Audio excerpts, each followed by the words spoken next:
سلام خدمت دوستان عزیز. امروز آموزش پروژه زیگما را براتون آوردیم. پروژه‌ای که بسیار معتبره و پیشنهاد میکنم حتما این ایردراپ را انجام بدین. هیچ وقتی هم ازتون نمیگیره و فقط بر اساس تعداد ترانزکشن هایی که در والت تون کیپر خودتون زدین و تون هایی که هولد داشتین براتون یه امتیاز میده. اول وارد ربات میشین.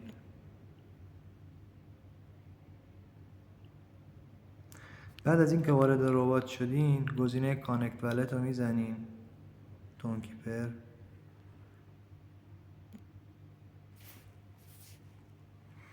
کانکت والت رو میزنین.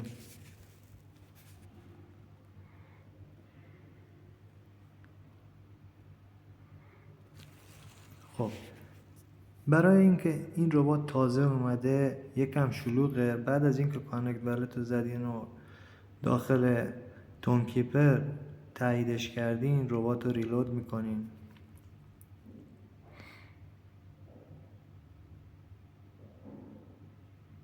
اگر اینترنت یاری بده.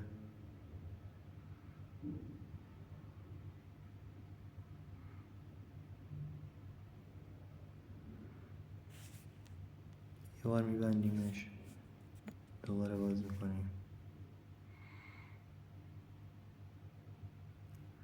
یه بار دیگه کانکت والت رو میزنیم.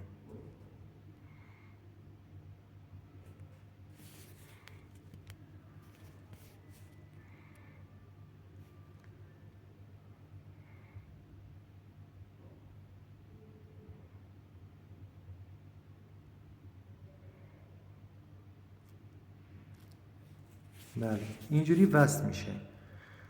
باید توی ولتتون ترانزکشن داشته باشین که من الان این ولت دیگه رو براتون بیارم.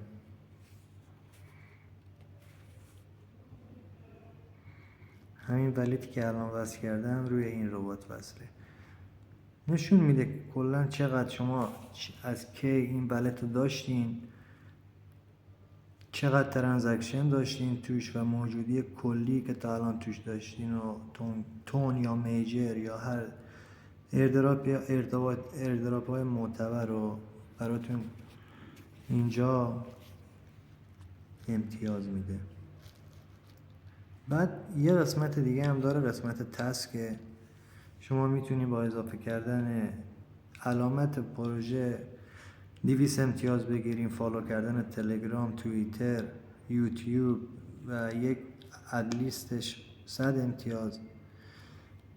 این کارا رو بکنین و اگه دوست نداشتین میتونین بعد از اینکه امتیازتون رو گرفتین روی این قسمت یور والت کلیک کنین، اوکی رو بزنین، کیف پولتون قطع میشه، امتیازتون هست، هیچ مشکلی نداره.